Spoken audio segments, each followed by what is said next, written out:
Alors là, je vous fais la petite recette d'un gratin de pommes de terre, pas un gratin dauphinois, même si c'est les mêmes bases. Comme on met du fromage dessus, c'est un gratin de pommes de terre. Gratin dauphinois, il n'y a absolument pas de fromage, on est bien d'accord. Donc là, je vous fais un petit gratin de pommes de terre à la suédoise. Donc vous allez voir, on coupe les pommes de terre, enfin, ça, vous allez voir la recette. Donc j'espère qu'elle va vous régaler. Et ensuite, je vais le servir avec un petit ossobuco. Ce sera l'objet d'une autre recette que je vous mettrai après.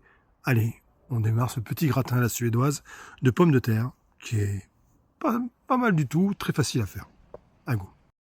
Alors, pour notre petit gratin suédois de pommes de terre, on prend des petites pommes de terre relativement moyennes, vous voyez, et on va couper des rondelles comme ceci. On ne les fait pas à la mandoline parce que ça sera trop pénible, mais on coupe assez fin, vous voyez, les pommes de terre sur toute la pomme de terre, on fait des rondelles, et ensuite on reconstitue la pomme de terre.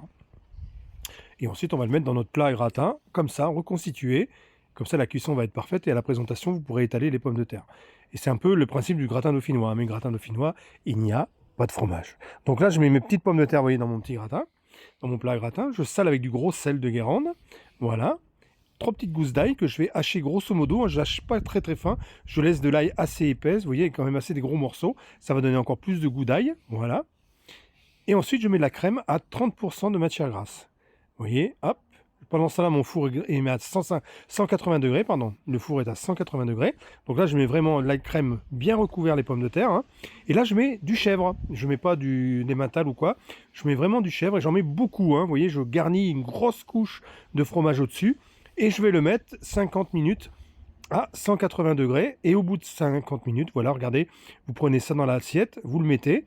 Et hop, regardez, vous avez les petites rondelles. Vous pouvez faire une jolie présentation avec votre viande à côté. Voilà. Merci à vous et à bientôt pour d'autres petites recettes. Ciao.